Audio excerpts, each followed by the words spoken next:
And I was just hit with this thought that, I think this apartment will be good for me. And it was.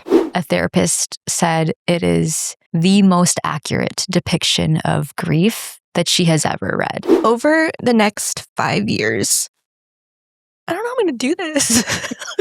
I can read it for you. Over the next 5 years.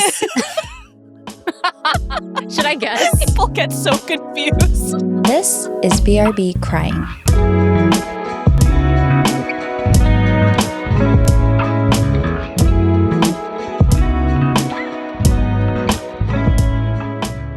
Hello, everyone, and welcome back to BRB Crying. I'm Arns. And I'm Nins. And we are your ballin' babes. Oh. You could say we know ball. Okay. BAWL, guys. Mm-hmm. Like crying. Thank you. Keep clarifying. Because we cry and then we like tell each other about it on the pod and like why that was so. So it's a pun on the word bawling, like as in I'm crying, but then like the phrase and bawling, like ballin', yeah, yeah, okay. Wonderful. Thank you. If you're new here, I'm sorry. Welcome. We're so happy to have you. If you're old here, welcome back, crybabies. I'm going to start hard and fast with a fucking plea. A plea. Oh. Yes. A prayer. A dire wish. Yeah, it is dire. So we have here stickers. And we made way too many on accident. They're business cards, actually. But we will give you a free sticker if you leave us a review on Apple Podcasts or on Spotify. And let me tell you, I did a little bit of math this morning. Based on the number of downloads that we get, number of listens we get per month, 0.8% of those people have left us a review. You guys, we talked about this. Shameful. And listen, I'm not here to shame you, but truly, the reviews matter way more than you think. So if you would please leave us a review, send us the proof of your review, and we will mail you a sticker for free. They're so cute. We sell these, people. We sell these. I know. So you would get it for free. Okay. Yeah, and also we're at brbcrying.podcast on all socials. If you haven't followed us there yet, sign up for our newsletter, blah, blah, blah, all the things. Yeah. But really, though, we would so love if you have been ballin' with us. Ballin'. Yes, sorry. It really does help us. We are still indie creators for now. And so any review really, really just helps amplify our exposure and gets us in front of more people. So thanks. Love you. Thanks. Okay. How are you? I'm great. Yeah? Yeah. I'm feeling good. It's like peak summer. I'm really like busy. Okay. But it's like, it's fine. It's like manageable. Okay. It's like busy where I'm like, ooh, I'm so busy. You know, ooh, I have so many things to do because I'm big and important, you know? Love it. Can't complain. Yeah. How about you? I've been good. Right now, is this TMI? Maybe. I just started my period. But I thought it might be a fun little way to talk about things that we love. Okay, so Nins and I, a little context for all you crybabies. Nins and I were talking about how, you know, I mean, yes, we come on here to cry and tell you why, but we're also just girls and we got some recs. Ooh. We got things that we love, that we use on a daily basis. And we were like, why not just tell the world like all the things we use at home, you know? So I thought I would do a little bit of that today just because it's very relevant. Okay. So I am really big on traditional Chinese medicine and acupuncture, all the stuff. I used to see a naturopath back when I was trying to get pregnant. And since then, she used to give me these herbs to take every morning. And they super helped with my cycle. I had the worst PMS symptoms, all that stuff, like super heavy.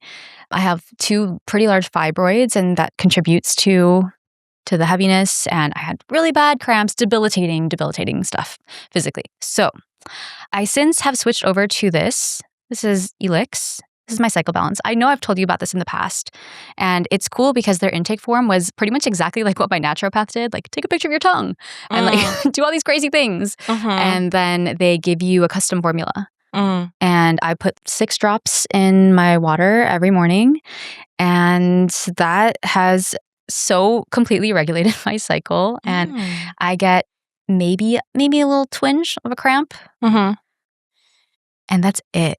Damn. It is life-changing. So, not sponsored, Elix, but it could be.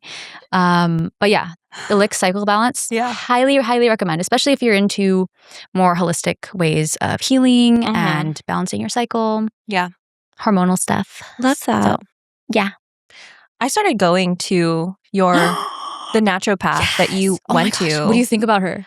She's so sweet. Isn't she the fucking nicest person on earth? For those of you who were like me, had never even heard of the term naturopath until your best friend started going, I like just really was not educated on like what healthcare could be. And like, obviously, very standard, like I just go with the insurance that my work offers and whatever, corporate healthcare. But for those of you that have been listening, know that I struggle with PMDD, and I was trying to do basically on my own, like, yes, trial and error, what's going to work. And finally, because I knew you had experience with a naturopath, I started seeing her. And it's interesting because you had told me many times, like, oh yeah, she made me take a picture of my tongue. She has never asked me to do that. And it's just cool. That's because weird. But it's not. It's not weird because you realize like, oh my gosh, healthcare is unique for every single person. And we are so accustomed to just trying to fit ourselves within the standard ranges of health, and Western medicine. Going to a naturopath who is actually asking these very specific questions about just me, and then coming up with a treatment plan for just me. It was a life. Like, I was like, this is unbelievable. Everyone deserves to have that kind of custom treatment, because you're so right. Everyone is so fucking different. And everyone is so different. Crazy that we try, and no amount of Googling can get you to that point of like, here, like, let's do all these labs, figure out all this shit, right? And then from there, like, it's so, I don't know. That's cool. I'm so happy for you. Yeah. I mean, we're still like testing out a few things. Yeah. But that's cool that like Elix seems like it also is kind of in that same lane of like, okay, like, let's hear about you specifically. Yes. And I like that if it's not necessarily accessible to go to a naturopath, if you don't know where to start, I think it's a good starting point. Yeah. Even to just, if you're curious. Cool. I loved that, rec. Yes. Maybe I'll come up with one next week. Yeah. Ooh, okay. Yeah. Would love to hear. Okay. All right. I guess we can do the actual episode. Guess so. You start? Yes. Okay. You guys, I forgot my iPad at home today, so our like hardcore fans are like, wait, that's a different iPad. Wait, that's her. Yeah, sorry.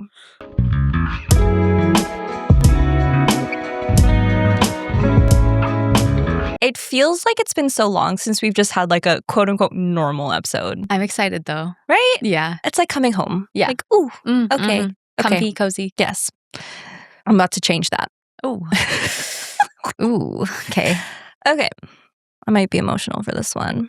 I will be. Okay.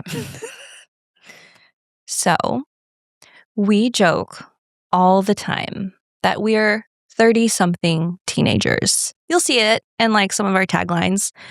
But sometimes I'm really not joking. I really still feel like a child in so many ways, like a preteen navigating this world. I still sort my peers according to what grade level they are in relationship to mine. For this podcast, I still stay up late writing papers. Yep. Critical research analysis that I then present to the World Wide Web with sources. And at the start of every summer, I always get a little weepy during graduation season. Ooh. I know it's commonplace to cry at weddings. We all do it. Normal, boring. You're not that special.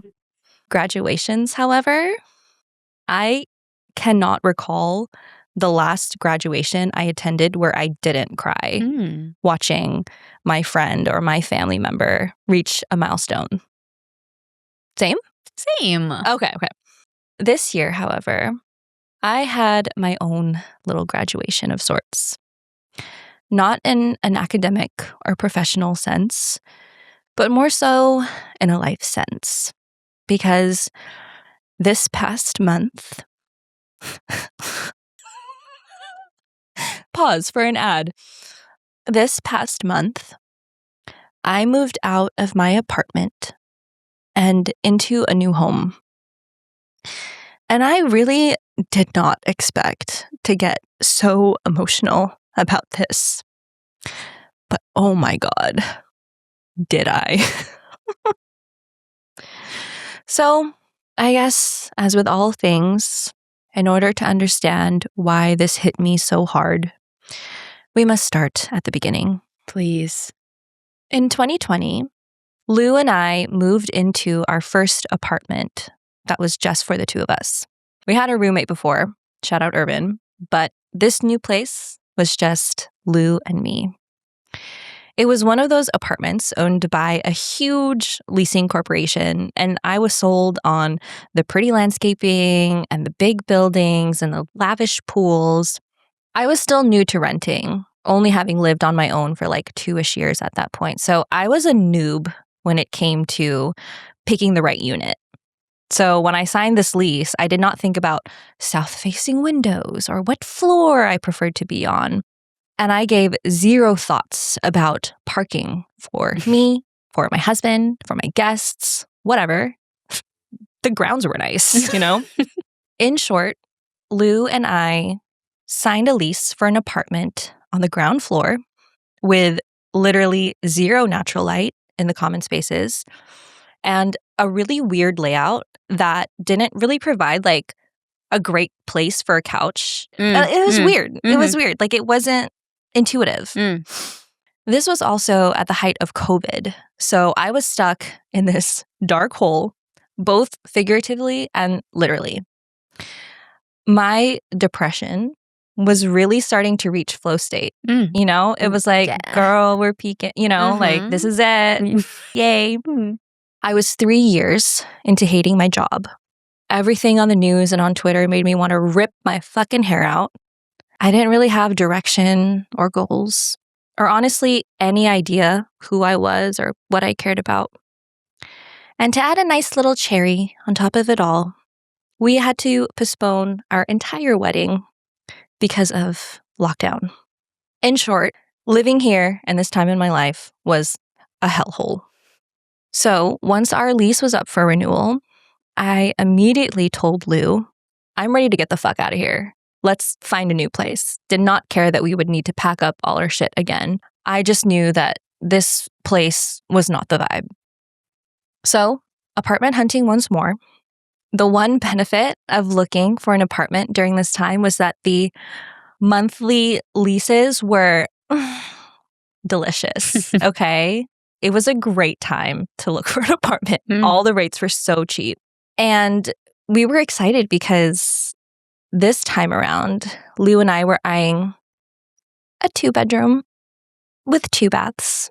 Yeah, she's a little fancy. The abundance even back then, crazy. So, after touring, I think 5 or 6 different places, we found our spot. 2 bedrooms, 2 baths, 2 parking spaces on the 2nd floor, 2222, a washer dryer, a walk-in closet, and so much sunlight. I still remember the weekend I moved in 5 years ago. Lou went out to grab food, and I was too exhausted from the move to join him. So it was the first time I had been in the unit by myself. With boxes all around me, mess everywhere, so much to do, I took a moment for myself and sat there on our sofa. And I was just hit with this thought that, I think this apartment will be good for me. And it was. Over the next 5 years, I don't know how I'm going to do this. I can read it for you. Over the next 5 years. Should I guess? People get so confused. Over the next 5 years, we filled that apartment and made it our home. Our entryway opened up to our dining room. My cat Mare's food and water tucked in the corners. Black and white photos of me and Lou and Mare mounted on the wall. In the middle, a dining table I got for $100 on Facebook Marketplace. I ate every meal sitting at that table, with so many of them surrounded by our friends and family. On the right, our kitchen. Countless hours washing dishes, storing them in the dishwasher, unloading the dishes, and storing them away. The fridge, at one point, donned, I think our record was 11 wedding invitations and save the dates, with magnets from our recent travels and latest school photos of our nieces and nephews. On the counters were dried tea leaves and sprinkled flour and splashed oil. And every weekend, Lou and I loved making breakfast together while dancing in that kitchen. Off the kitchen, our living room, an expensive West Elm couch that TBH isn't super comfortable but is pretty beautiful to look at. Our TV sitting on a console table that housed all our board games and randomly all our packing cubes for when we travel.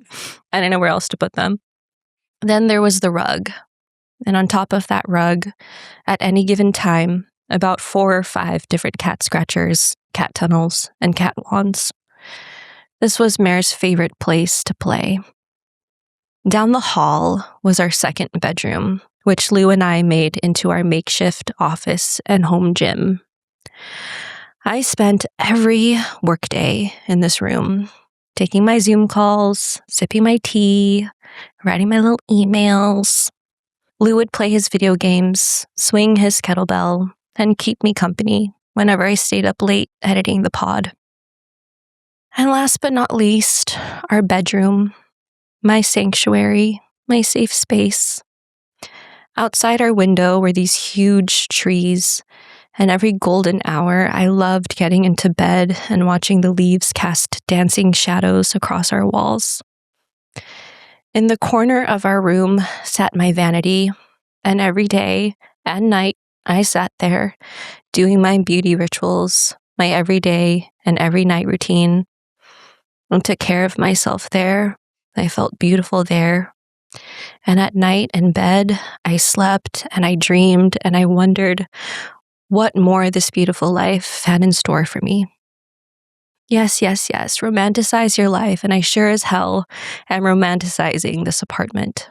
But since I've been weepy from the start, let me just take a quick breather and vent about all the things that were my daily crosses to bear living in this place. Please do. Parking. Yes, we had 2 parking permits, but there was no assigned spot. So sometimes I had to park 3 floors up from my unit, and then every day when I would be rushing to get to someplace, I'd fucking forget where my car was. I would feel like going up and down the stairs, like, where the fuck is it? Lost? And like, don't even get me started when like Lou would take my car and then he would, like, it was awful. It was fucking bad. Second, the endless noise. Yes, this apartment was filled with light, but it was also loud as hell. Okay. Pro tip for those looking for a place to live. Maybe don't pick a spot that is located right at the corner of an expressway and a freeway entrance, and across the street from a fire station and an ambulance park. Also above a preschool. Like, it's just a lot of stuff. It's a lot of stuff. Okay.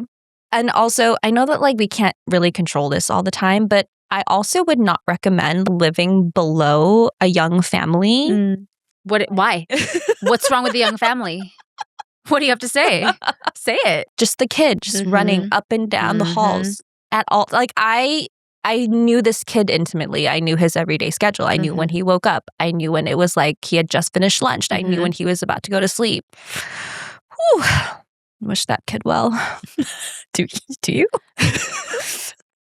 And lastly, annual fire alarm inspections. Did you know that apartment complexes are required by law to have every single fire alarm inspected by the fire department every year, at least in California? So that means for 1 to 3 days out of the year, the sirens would go off from 9 a.m. to 5 p.m. while a fire marshal walks into every single unit to check that they were all functioning correctly. I lived in an apartment complex that had 1,000 units, okay? There's probably more. And I know that these are all menial things. None of them were single-handedly the reason we decided to move out.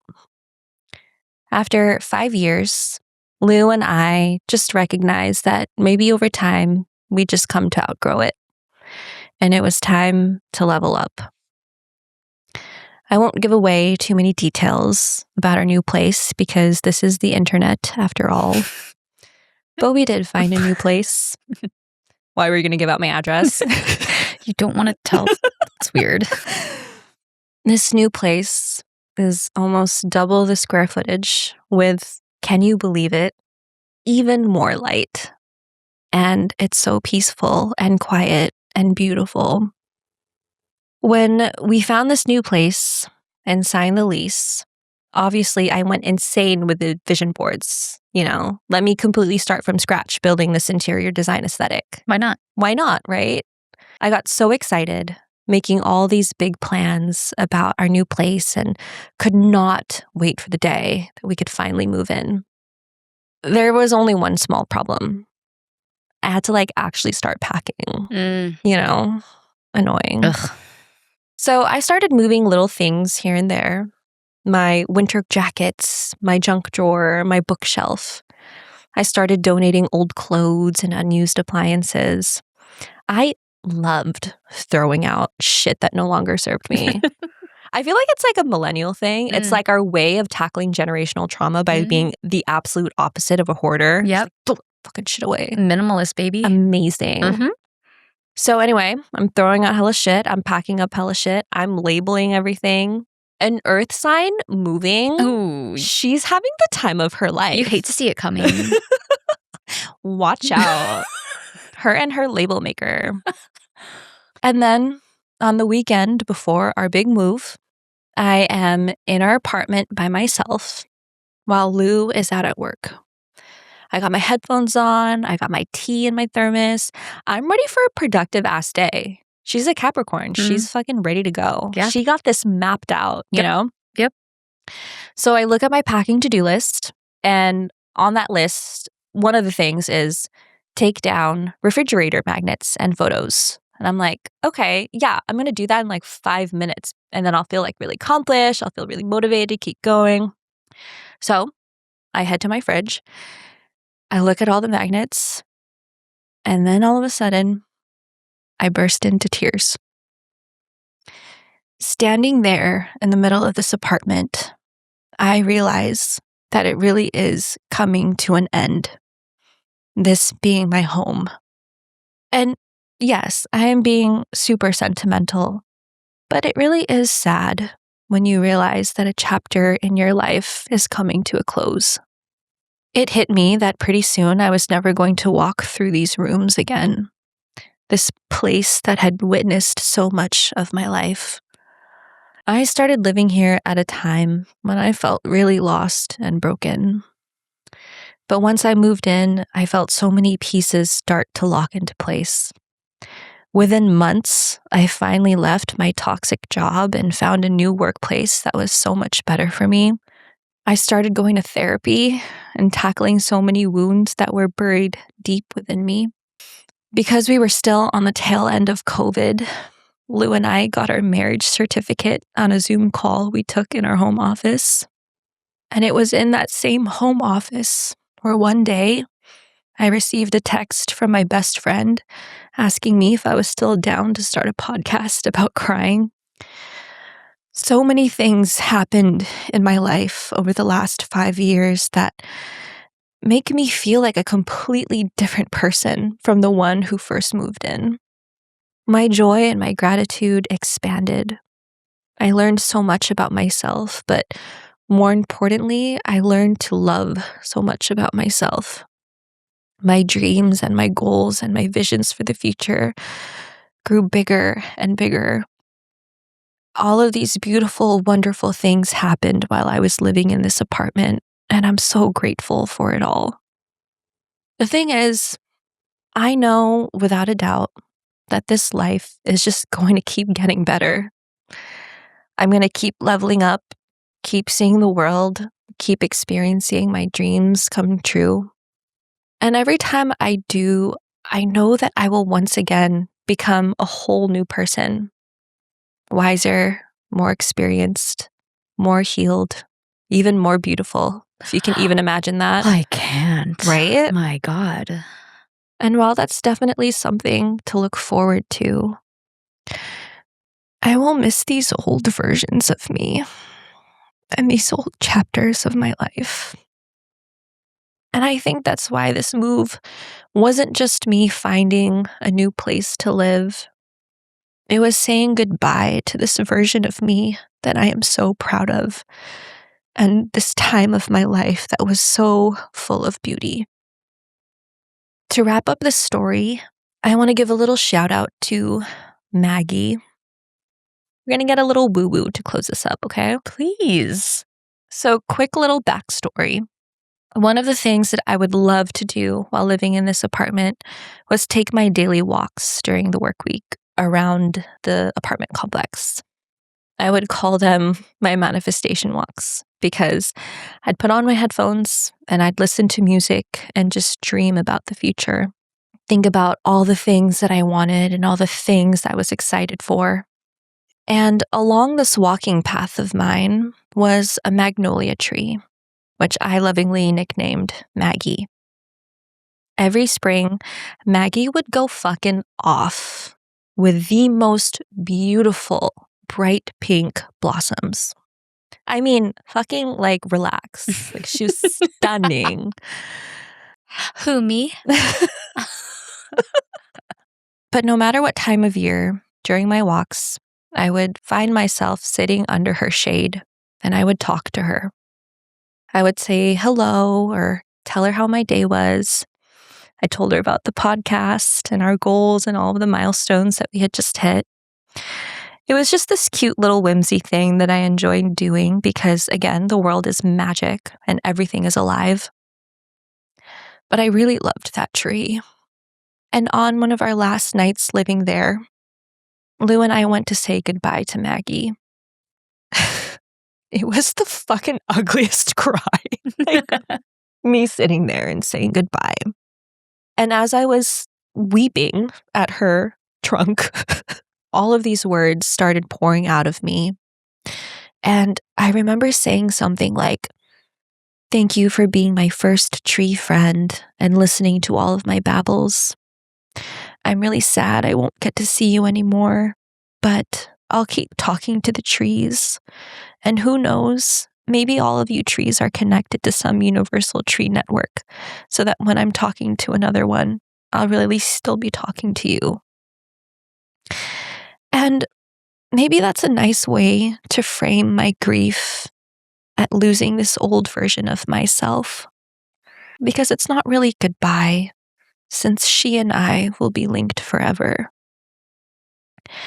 Yes, this version of me now lives in the past, but I'll be continuing on in her sequel, living out the dreams she's crafting for me in that little apartment. I'm going to need 5 minutes. I'm serious. Hold on. Intermission. Because it wasn't even my apartment. I don't know how you got through that. It was not even my apartment, but There is so much I will miss about that place. There are so many beautiful things that happened that I remember experiencing.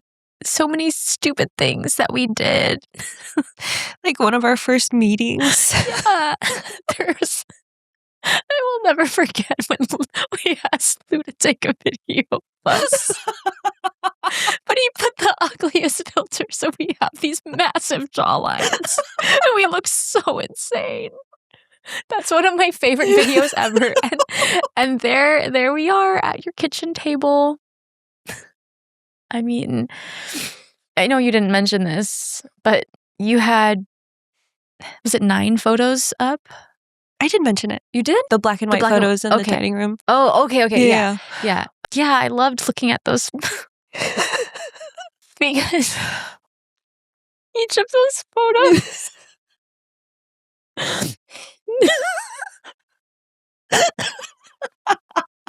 okay. What the hell? Okay. Each of those photos also had an older version of you.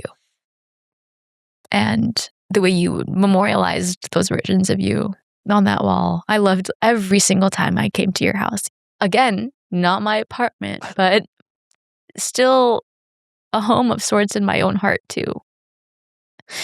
Thank you for sharing that. I know so many of us move all the time and we're speeding to the next thing.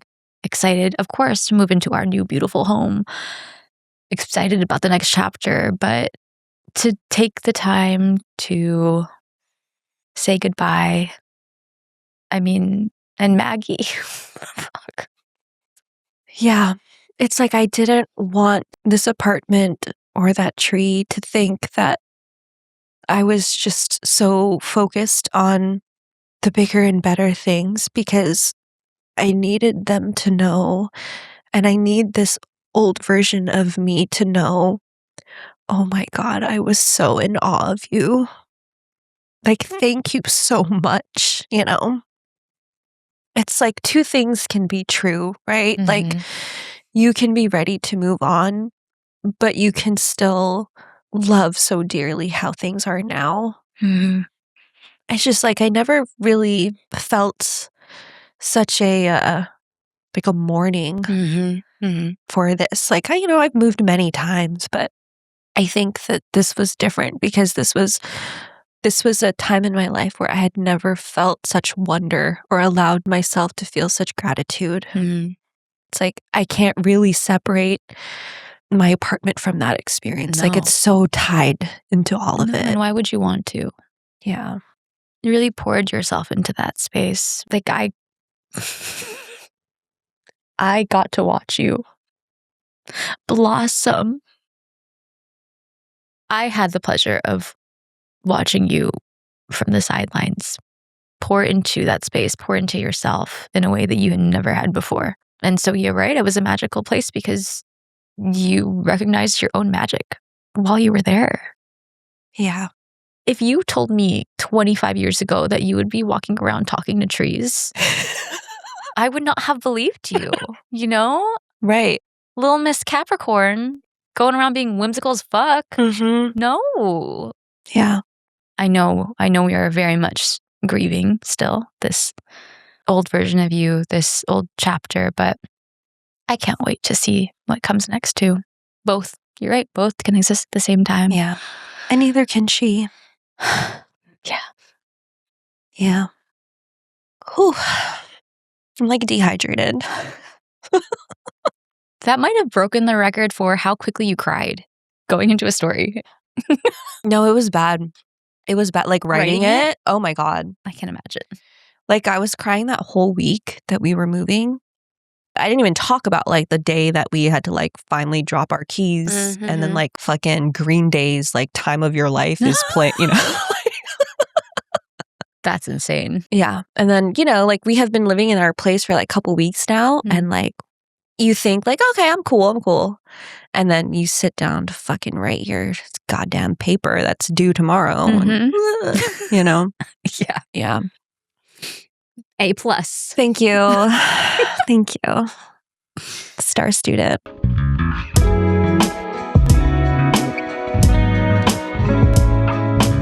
I'm nervy. Why? You said this one was heavy too. Oh, I mean, yeah. Whatever. Yes. While we're on the topic of grief. Oh, starting strong. Starting strong. Shat.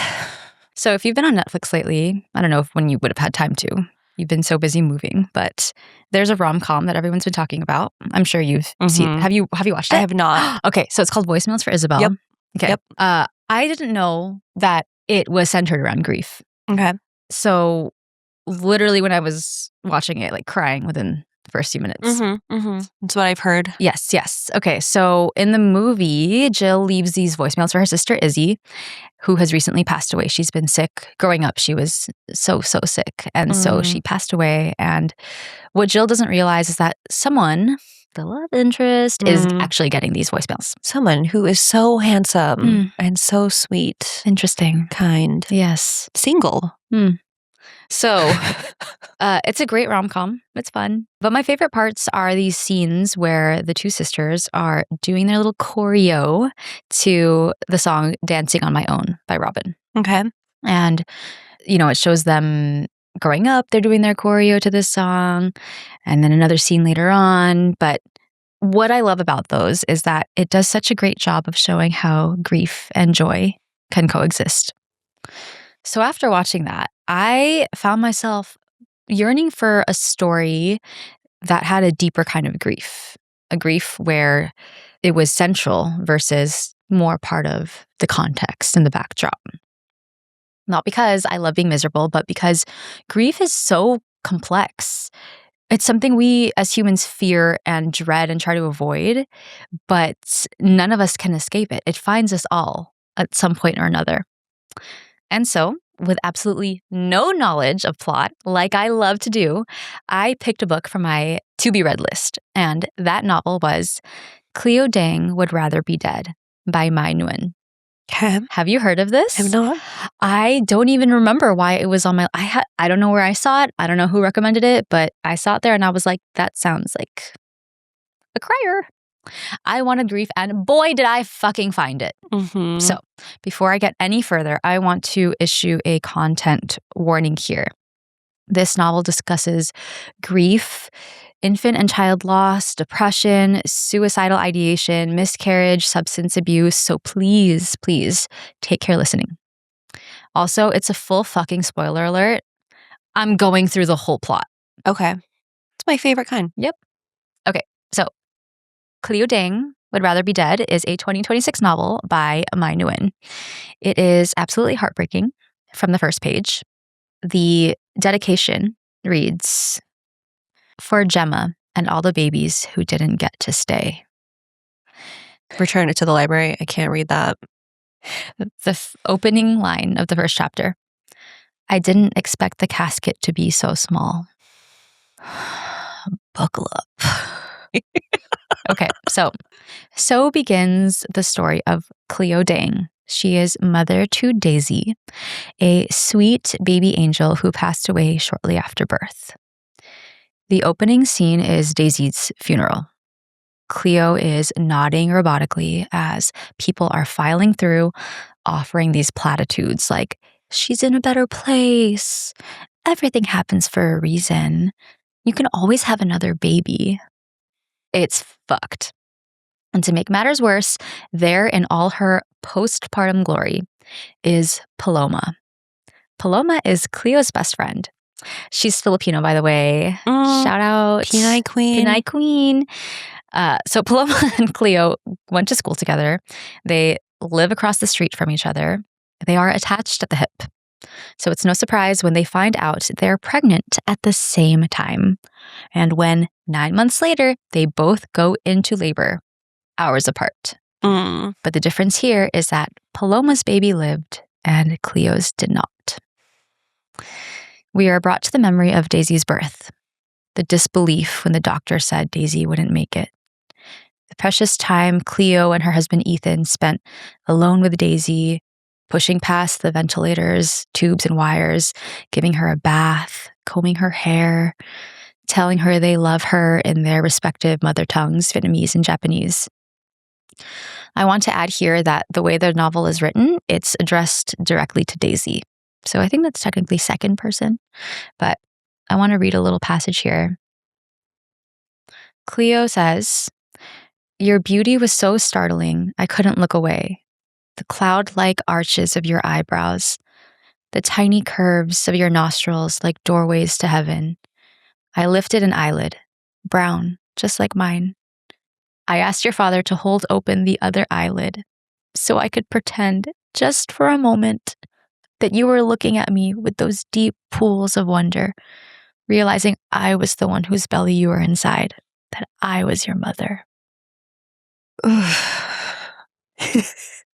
Mai Nguyen. What the heck? Yeah. So after the funeral, Cleo succumbs to her bed. There's no reason to live. She pushes everyone away, cries nonstop, loads up on the meds, numbing the pain any way she can. Every single second spent alive is torture. Despite having originally taken a year of maternity leave, obviously this is Canada because that shit would not fucking fly in the US, Cleo tries to go back to work early, but she is so clearly unwell that they're like, nah, girl, you gotta go home. You can't come back. So with nothing the US would be like, all right, great. Here's You're fine. Yeah. But now with nothing to do and nowhere to go, she needs an escape. Where does she escape to? Her best friend's house, which happens to be empty. It starts off very innocently. Cleo sees that they have a package outside. That, oh, it's soaking wet. It's raining so hard. So she grabs their spare key and she brings it in for them. But then she's like, I wonder what that nursery looks like. So suddenly she finds herself sitting in Paloma's baby's nursery, fantasizing about being a tired mother to a newborn. She's sanitizing every surface. She's throwing out the diaper pail. At one point, she spots a dumpling plushie that it was actually the giveaway at her own baby shower. So she kind of sees it in the closet. She's like, oh, those were for my baby shower. And she is overcome with this urge to rock the dumpling in her arms and pretend it is her baby. So she's like pretending to breastfeed it and like comfort it. And I just want to take a moment to commend the author, Mai Nguyen, here, because we so often see the side of grief where the person is in bed, unmoving, debilitated. But there's another side of grief that's almost uncomfortable to witness. It's the side that will do anything just to find some sort of escape. And, from the outside, as the readers, we so clearly see that Cleo is not well. She is deteriorating to the point where she's blatantly intruding on someone else's privacy. But from the inside, we also see how much Cleo just wants to exist in a space where the grief does not swallow her. And is that really so much to ask? So shortly after this little break-in, which will eventually become the first of many throughout the novel, Cleo and her husband, Ethan, get a call from the funeral home. Daisy's ashes are ready to be picked up. While they're there, Cleo sees an ad for a job, and she takes a photo of it half-jokingly. She's like, what kind of weirdo would work here? The funeral home director, Kenneth, catches her in the act and, in a strange turn of events, offers her a job. And in a stranger turn of events, she accepts it. Her husband thinks she's insane, but she needs a reason to get out of the house and away from the stifling grief. So she throws herself into this new role.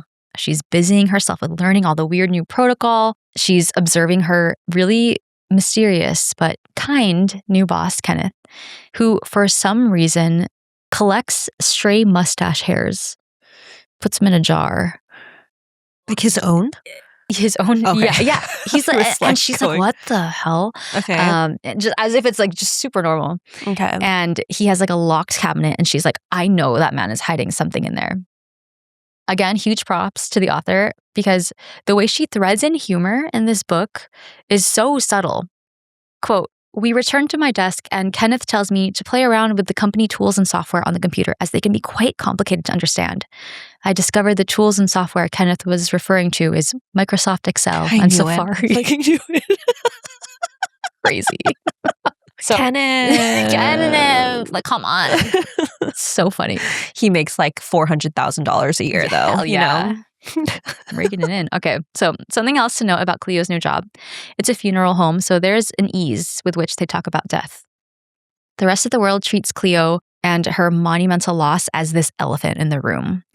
But here, death is just a part of life.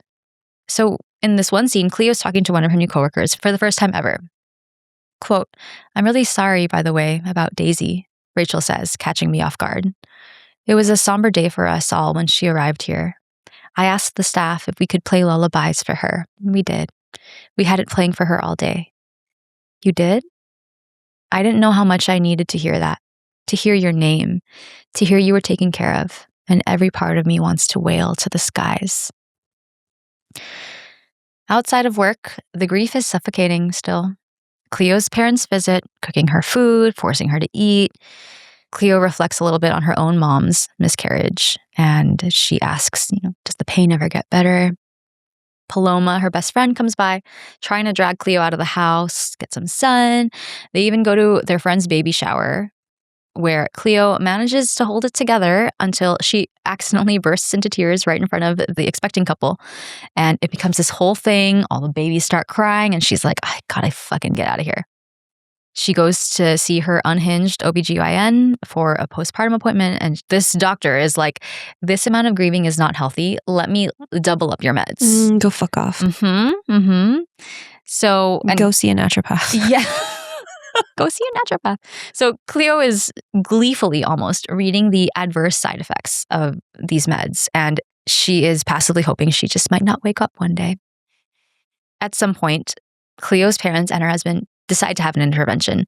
"You've been acting different lately. You overwork yourself at the funeral home. You don't respond to anyone." And Cleo's fed up. For once, instead of numbing the pain, she actually lets the anger come to the surface. And when her husband says, "It's just not healthy, all this crying," she does what all hurt people do and says the nastiest thing she can think of. "You just don't love her as much as I do." And when he, rightfully so, storms off and her parents berate her, saying, "At least he wants to get better. It's like you enjoy being miserable," Cleo musters up more of that ugliness and says, "Well, it's a good thing the other one died, so you only have to deal with one child's emotions." A jab at her own mother's miscarriage. Cleo's mom is horrified, but Vietnamese parents that they are, familial duty prevails, and they don't storm off. Instead, after a beat of silence, Cleo's mom asks if Cleo knows the meaning of the Vietnamese phrase "chia bun." Forgive my pronunciation, I'm not Vietnamese. I asked a friend how to pronounce it. But she asks Cleo if Cleo knows the actual meaning of this Vietnamese word, which is used for condolences. Quote, "It means to divide the sadness. It's what we Vietnamese do. We all take a piece of the pain so that one person is not bearing the entire burden of grieving. I have a piece, your father has a piece. Do you understand?" And then her mom delivers a hard truth, one that Cleo maybe needs to hear. It is not exceptional losing a child. Mothers have been losing their children for centuries. You are not the first, and you will not be the last person to know this anguish. And this becomes a turning point for Cleo, because she's been alone in her sadness for so long. And maybe her mom is right. Maybe there's solace in recognizing she's not alone in her pain. And so, for the first time in as long as she can remember, Cleo starts to take care of herself. She draws herself a bath, scrubs every inch of her skin. She finally apologizes to her husband, Ethan, for saying all those awful things. And they end up having an actual conversation about Ethan's grief. From the outside, he appears to have bounced back beautifully. He's running, he's doing all the things, but in reality, he's numb. He confesses that he hasn't cried in months, the last time being 3 months ago on what would have been Daisy's 6-month birthday, and that he had to pull up a movie just to make sure he was capable of crying. What movie? He's worried he's forgetting. Just you wait.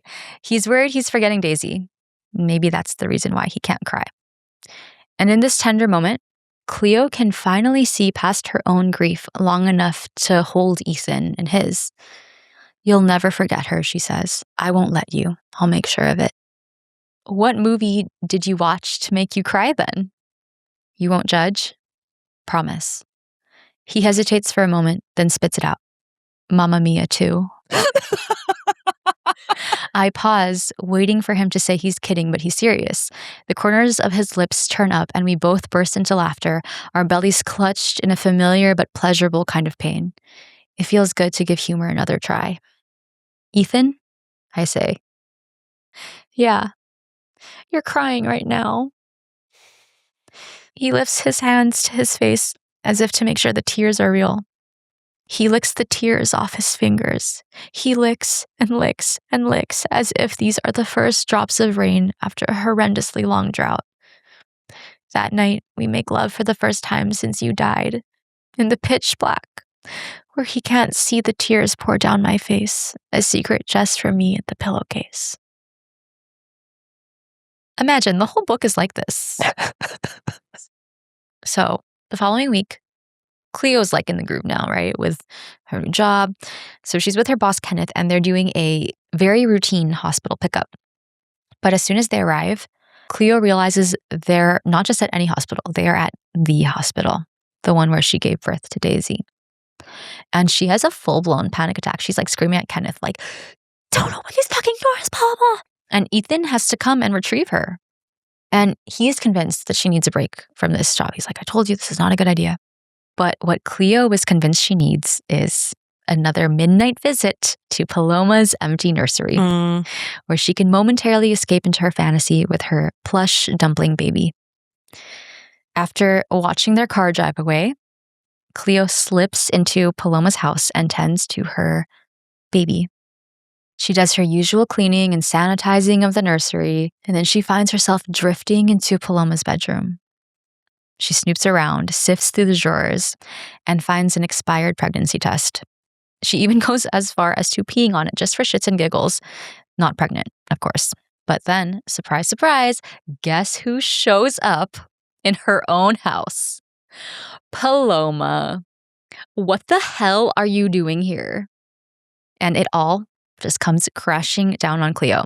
She's like trying to muster up an explanation, but like, how do you even... Like, no words can justify the boundaries that she's crossed. She's fucking cooked. And this is it. She's like, this is the end of our friendship. But as she is scrambling to justify herself, Paloma interrupts her, pointing at the pregnancy test. You're pregnant. And in the aftermath, Cleo has no choice but to confess everything. She expects Paloma to kick her to the curb, but to her surprise, Paloma apologizes to Cleo. Paloma says, when I think about losing my own baby, my world goes dark. I can't move. It feels like someone has ripped my heart out. And then I snap out of it and realize it's just a fleeting thought. For you, though, it's your reality. Hearing these words feels like the first sip of water after a long entrapment. An intense relief washes over me. It means she has imagined the unimaginable. Until now, I didn't realize that's all I wanted this entire time, for the pain to be acknowledged, for others to know how much this hurts. So back at home, Cleo is ready to come clean to Ethan. She has this whole plan. She's going to tell him everything about all the pills she's been going ham on, all the intruding on Paloma's home, the fact that she's pregnant. But before she can get to it, she finds Ethan livid because he has discovered Cleo's journal. And it's not just any old journal. It is a journal full of entries imagining an alternate life where Daisy lived. Dear diary, the baby is here. She has a bit of jaundice, but otherwise is sleeping well. Dear diary, I'm writing this as she sleeps in my arms. Dear diary, the baby's birthday is coming up. We're going with a book theme. On and on it goes. And this argument bubbles over into a screaming match. You're a fucking asshole. Well, you're living in a goddamn fantasy land. It's not fair that we did everything right and she still died anyway. Suddenly, Cleo is filled with a violent rage. She's flipping over chairs, knocking over lamps, smashing vases full of flowers. When Ethan finally stops her, he's horrified and he's like, "You're coming with me." She has no idea where he's taking her. They drive for an hour and they hike up this trail. when finally they stop at a cliff overlooking a lake. Cleo assumes he's going to make some long speech about divorcing her. He can't do it anymore. But instead he says, "I've been coming here a lot to clear my head.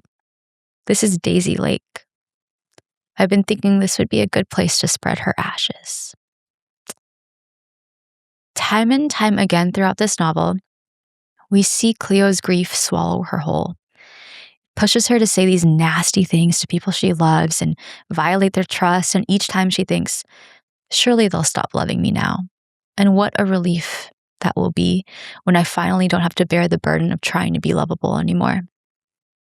But time and time again, Cleo is proven wrong. She pierces her parents with these hurtful words. In response, they say, "Let us help you carry your grief." She betrays her best friend's trust, and her best friend says, "If I could take away an ounce of your pain, I would." Her husband discovers she's been living in this fantasy land with her journal, and he says, "Why don't we grieve together?" Even at her lowest, even at her worst, they refuse to give up on her. And so, slowly but surely, we start to see a light at the end of this tunnel. No child will ever replace Daisy, but Cleo begins to feel something she thought she might never feel again: hope. She starts to go to therapy, finally. She finds a new doctor who doesn't try to medicate away her grief. She starts to take care of her body, especially now that she's growing another human being. Towards the end of the novel, Cleo has a talk with her eccentric boss, Kenneth, who, again, she knows he has a ton of secrets. Turns out, Kenneth does have a secret. The secret being that he lost his own son at 3 months old. This is why he started the funeral home. This is why he collects the mustache hairs, because his son used to love yanking them out. So every once in a while, he collects enough and sprinkles them on his son's grave. This is why he has a locked cabinet. It's where he keeps an album full of photos. Kenneth says his own son would have just turned 41 years old. And as he's sharing this, his pain as fresh as it was the day that he lost his son, Cleo finally understands it isn't resilience or positivity that helps people get through grief. It's connection, community, and love. It's allowing yourself to be seen in all your grief, finding people who understand, giving people the chance to understand. Cleo reflects, "I no longer feel like I'm a problem to be fixed. I'm a part of something bigger, a community of parents who have lost children, who light candles for them on anniversaries, who press their lips to the cold glass of framed photographs, who search for their children in a mighty maple tree, or a sparkling rainbow, or a flicker of a passing butterfly." To be honest, there is a part of me that feels like I have no right to even talk about this magnitude of grief, because it's something that I have seen people in my own life experience, but it's not something that I personally have gone through. But there's a bigger part of me who hopes that every grieving person has the chance to feel seen. So, Mai Nguyen, thank you for this gift. Thank you for taking your own pain and your own lived experiences in losing your sweet Gemma and transmuting it into something other parents can carry, and for giving them a chance to feel understood. When it comes to the loss of a child, we often hear the phrase unspeakable tragedy thrown around. But if there's anything I learned from this novel, it's that this type of tragedy is not unspeakable. In fact, it begs to be spoken about. Whenever we're unsure of what to say to someone who's grieving, we stay silent because it's safer than saying the wrong thing, potentially hurting someone. But the thing is, there are no right words. No words are capable of making it all better. So in those moments, maybe we can just stay, keep sticking around even when it gets weird and messy. Keep sharing our love even when the healing journey looks like 1 step forward, 2 steps back. Keep remembering that their grief is not a sickness, but a constant weight they have to carry. But maybe they don't have to carry it alone. I wanted to end by bringing it back to voicemails for Isabel. This is a spoiler warning, by the way. I'm not spoiling plot. I'm just spoiling the very last scene of this movie.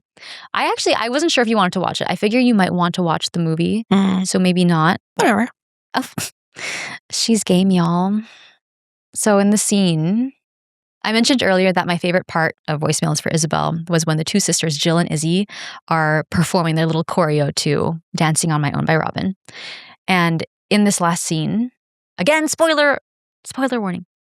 In this last scene, Jill is at the park and she's leaving Izzy one last voicemail when she hears their song come on. And she starts screaming, "It's our song!" She has to do the choreo. She has no choice.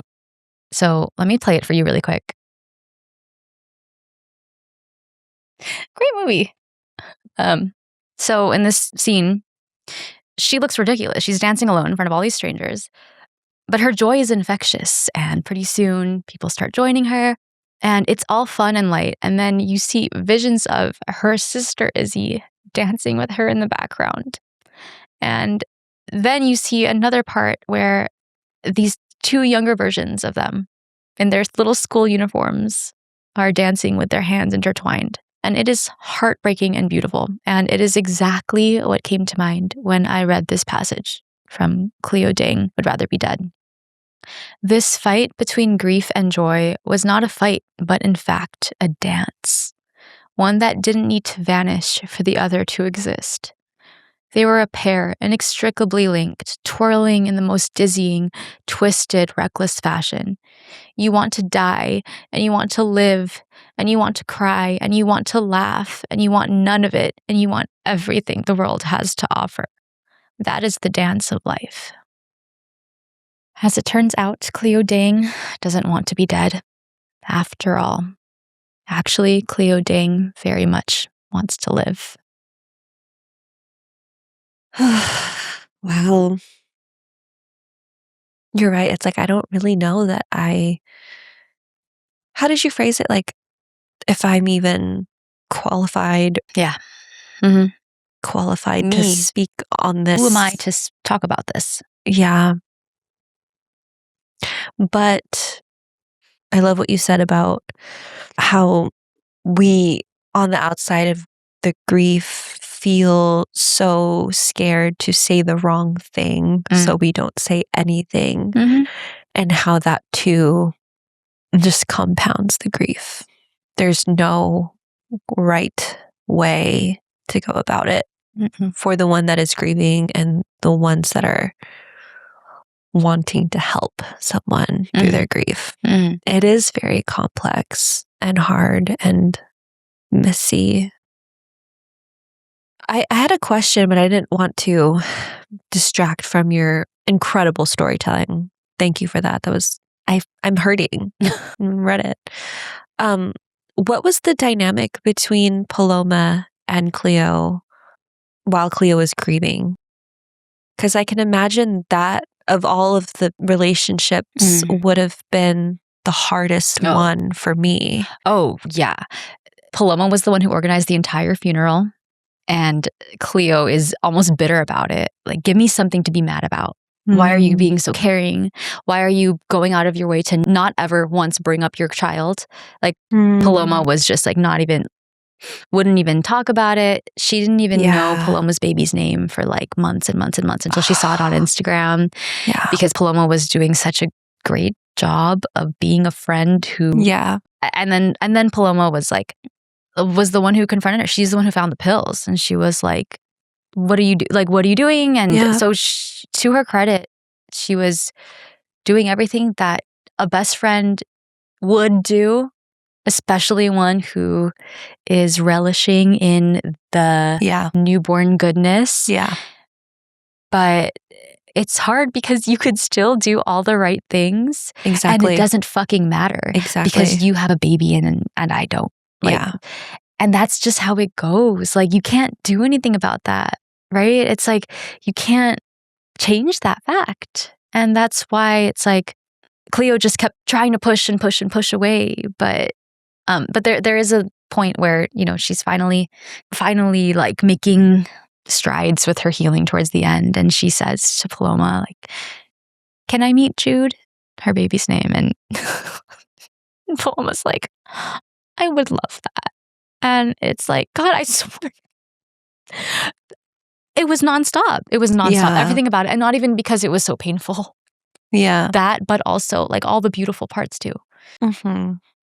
Ooh, it's so true. Like, it sounded like Paloma was being literally the best friend. And Cleo hated it. She was like, yeah, it's like if Cleo wasn't ready to see that, then she was not going to see it. No.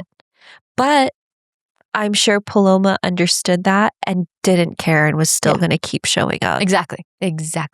I mean, you find out that your best friend has been intruding on your home for like 9 months, right? And like her response was like, I'm sorry, I'm sorry. Yeah. Yeah. And it is all rooted in Mai Nguyen's own personal experiences. I'll link a couple of different blogs and stuff that I read, but I was like, there's no way that she could have written, I mean, even from like just the few short lines that you shared, there was no way that could not have been written without personal experience, which is heartbreaking to know. Yeah. I think in one of the interviews, she said something like a therapist said it is the most accurate depiction of grief that she has ever read. So yeah, you're right. There's no way something that, and the part that gets weird and messy and uncomfortable, right? Like that's something that people don't often you wouldn't know that unless you two were having these crazy thoughts and inclinations. Yeah.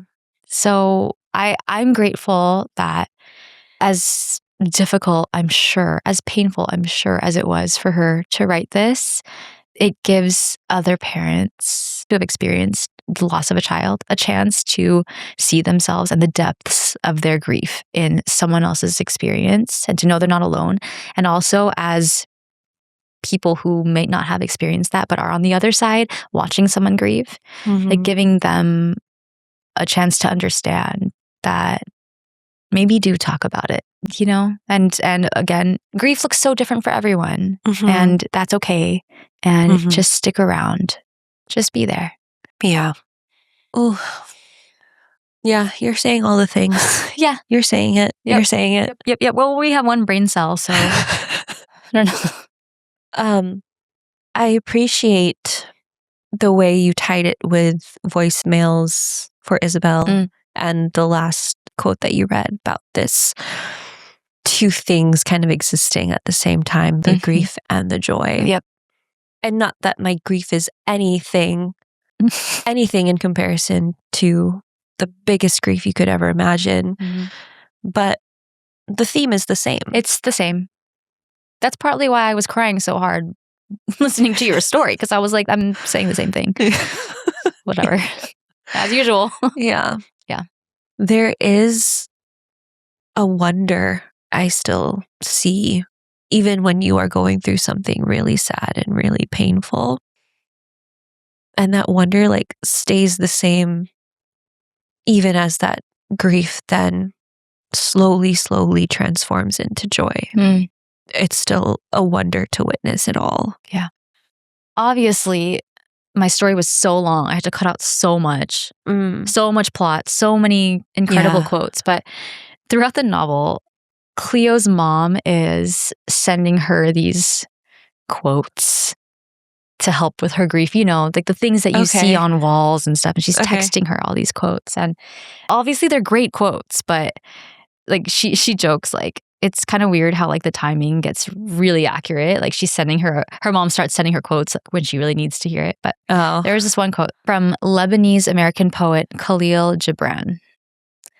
When you are sorrowful, look again in your heart, and you shall see that in truth, you are weeping for that which has been your delight. Okay, maybe not so accurate because my mom would just tell me to go to church and pray the rosary. But, just kidding, Mom. But yeah, it's like the wonder. Yeah. When it all kind of subsides, like, wow. And there are, of course, so many quotes about that in the book that like yeah. What am I going to do? Read the fucking book front to back for you? Fuck. Oh, that sounds like such a profound book.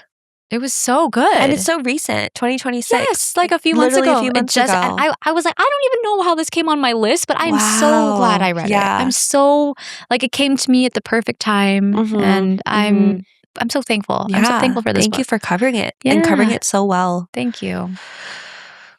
Oh, this is so fun today. We're a comedy pod. Oh my God. Grief. Shit. Yeah. Wow. Look at us. I'm really proud of us, though, to be able to speak so so freely about grief, you know, and talking about past versions of us. There are past versions of us who would never have. I think about that all the time. Like how I used to be just so afraid of saying the wrong thing. So I would just like ignore it. Yeah. But turns out when we do talk about our feelings, that is when we feel the most connected and seen, which is so strange. A concept that I constantly need to wrap my head around. If only there were two beautiful, stunning, intelligent women that could show me how to do it over and over again. If only. She's talking about us. BRB crying. Yeah. Cool. So fun. Back at it. Light. Just a cozy. We're so cozy comedy. Grab a steaming mug of hot cocoa. Yeah. Alrighty. Okay. I think that's it then. I think that's fucking it. We had the time of our lives. Too much fun. Yeah. But thanks for listening. Thanks for tuning in. Thanks in advance for the 5-star review. Again, I know your little water bottle is in need of a new sticker. They're so cute. They really are so cute. Everything about this pod is cute. So write that review, send us a screenshot. Yep. And that sticker will be in your mailbox. Yep. Okay. All right. We will be back at it again. But until then, BRB crying.